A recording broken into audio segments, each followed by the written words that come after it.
interns and residents to go out in communities, underserved areas, even within the city of Riverside. There are areas with very poor health care, preventative care, kids are not getting their shots on time, and so forth. To go out in these communities and hopefully to remain there. Often the choice of a physician is where they want to settle down is based on where they did their residency.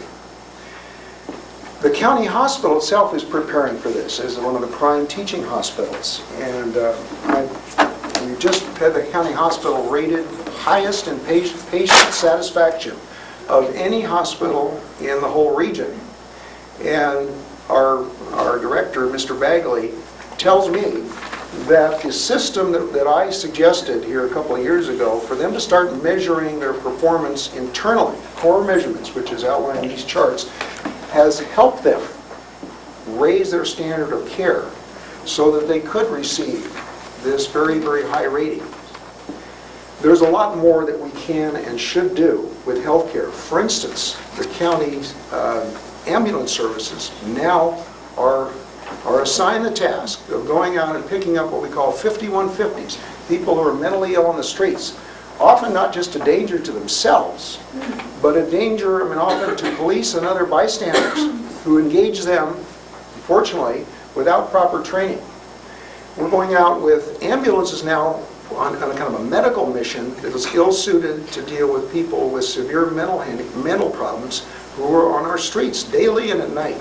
It's one of the most dangerous situations there is. Other counties have a much more progressive approach in dealing with this issue. We need to adopt that. Other counties use vans. They use specially trained people that not full psychiatrists are getting very expensive. There's a great demand for them out of state, but that are trained in this so that they can go out and hopefully get there before the police do or as the police do to more intelligently, humanely deal with people on the street. We need more outreach in this county. It was always striking to me that certain countries who are very abjectly poor, like Haiti, actually have better outcomes for AIDS patients because they have community workers who go out to the patient in the community and make sure they're taking their meds. We don't have that here. We're behind in a lot of ways that we handle healthcare, let alone the great gaps that we have in it.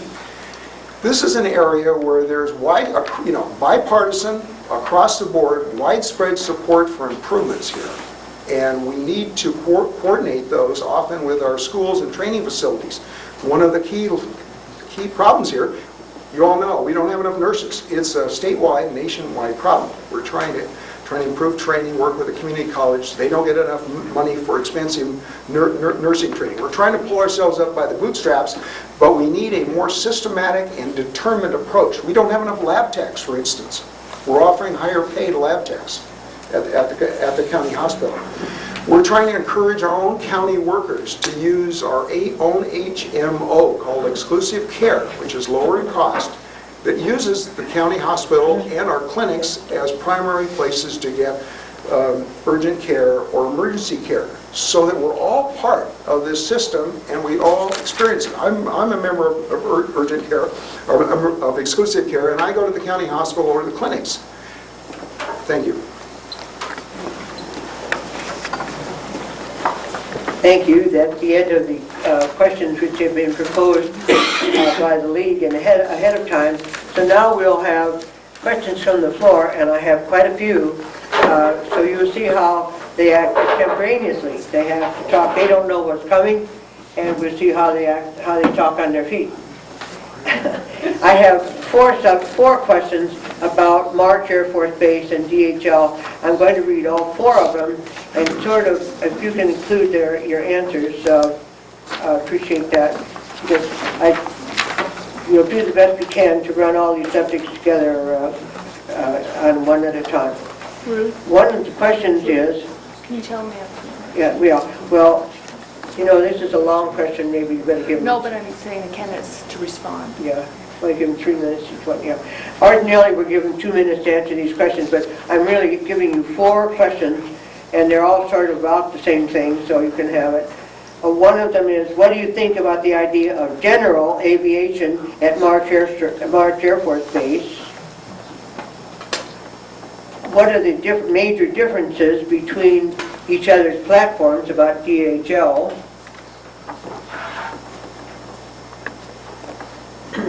And Mr. Buster, in 2004, you were the lone dissenting vote on JPS rezoning project for the March Global Port property.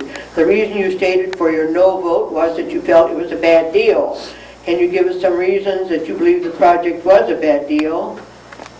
And Mr. Schiavone, the question is, in your campaign mailing, you stated that you helped to keep March Air Force Base from closing by voting to bring DHL cargo operations to the base. The Base Realignment and Closure Commission and Secretary of the Air Force both declared March Air Reserve Base to be the highest military value reserve air tanker base in the country just a few months before you voted to allow DHL to bring their operations to March. Are you trying to justify your vote to bring DHL and their night flights to March by claiming the base is likely to be closed? So now if you guys can handle that round thing, it's pretty bad, but that's the only way to handle it. Yeah, Go ahead, you want to start? sure. All right. Well, let me start with my vote in 2004, and I still stand by my vote in 2004. In the Pentagon, the day that the vote